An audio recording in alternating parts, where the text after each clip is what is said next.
Hi guys! Welcome sa aking vlog. Ngayon, isi-share ko naman sa inyo kung paano natin i-report online ang mga nagtitext sa atin na mga scammer. Pero bago yan guys, kung kayo ay bago sa aking vlog, please consider to subscribe para updated kayo lagi sa mga informative na mga videos ko. So, ngayon, ito yung number na i-report natin. Ngayon, open nyo lang yung Google Chrome ng cellphone ninyo. So, dito, type nyo lang ntc.gov.ph. Ayan, so yan yung i-search ninyo. ntc.gov.ph. Ayan. So dito, ayan, so guys, pag may lalabas na ganito, click nyo lang tong X.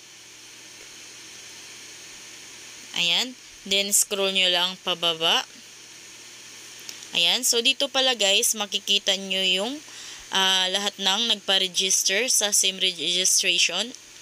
So dito, 3 million plus, sa Globe 18 million plus, Smart is 22 million plus. Ayan, so mas madaming Smart subscribers. So kung hindi pa kayo nakapagpa-register ng inyong mga SIM card, so i-register nyo na yan guys. So para sa mga tutorial, so halimbawa sa mga D2 SIM, so search nyo lang sa YouTube, D2 SIM registration Jubes Vlog. Ganon din sa Globe SIM registration Jubes Vlog. At ganon din sa Smart SIM registration Jubes Vlog. Then lalabas na dyan yung mga tutorial ko kung paano kayo makapag-register. So scroll pa natin pababa. Then makikita nyo na dito yung text scam complaints. Click natin tong click here.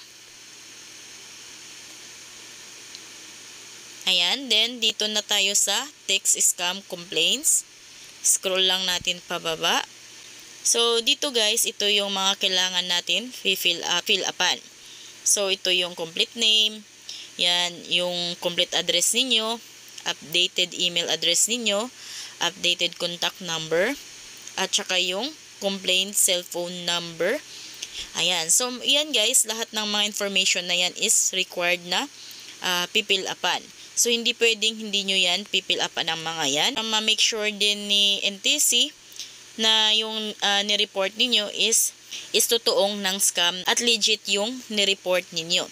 Kasi baka yung iba may kaaway lang, then ni-report nila yung cellphone number. Kung kaya required na legit talaga kayo, na kayo talaga mismo ang nag-report nito.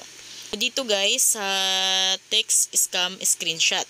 So as you can see kanina, screenshot na yung pinakita ko sa inyo kanina na text ni scammer. So click natin yung choose file, then click files.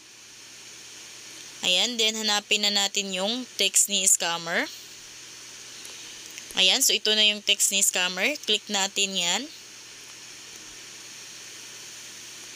Ayan, na-attach na natin yung text ni scammer. Mga text ng scammer, screenshot nyo yun. And then crop nyo. Next naman is scan government issued ID. So dito, dapat may pinicturean na kayong ID ninyo. So click natin to. Yung choose file, click choose file, click files, then dito hanapin nyo lang yung pinicturean yung ID ninyo.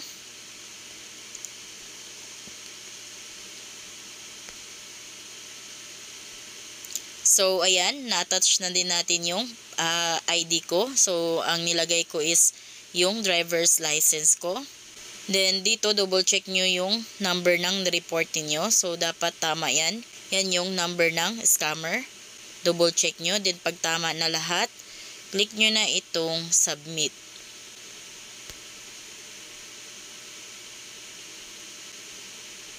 Ayan. So na-click na natin yung submit. Hintayin nyo lang na mag-send itong complaint natin.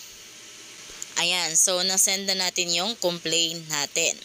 So, ganun lang guys kung paano natin ma-report online ang mga text ng mga scammer. So, kung kayo ay bago sa aking vlog, please consider to subscribe para updated kayo lagi sa mga informative na mga videos ko. Thank you for watching!